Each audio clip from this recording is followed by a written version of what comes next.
Chandrayaan three super success తర్వాత జాబిల్లికి సంబంధించి అసలేం జరుగుతుందనే ఆతృత అందరిలోనూ ఎక్కువైంది. కొంతమంది అయితే చంద్రునిపైకి వెళ్లి అక్కడ ఎలా ఉంటుందో చూడాలని ఆసక్తి కూడా కనబరుస్తున్నారు. ఇంకొంతమంది మరొక అడుగు వేసి చంద్రునిపై తమకు ఆస్తులు ఉన్నాయని చెప్పుకోవడానికి కూడా గర్వపడుతున్నారు.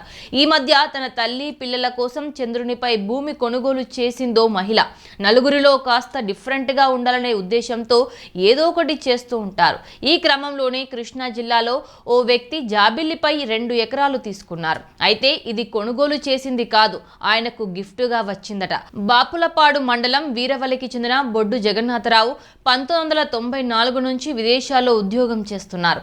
అమెరికా వెళ్లిన ఆయన 2004లో నాసా పంపిన కెనడీ స్పేస్ మిషన్ సక్సెస్ అయింది. దీంతో చంద్రునిపై ల్యాండ్ తీసుకోవాలని ప్రయత్నించారు.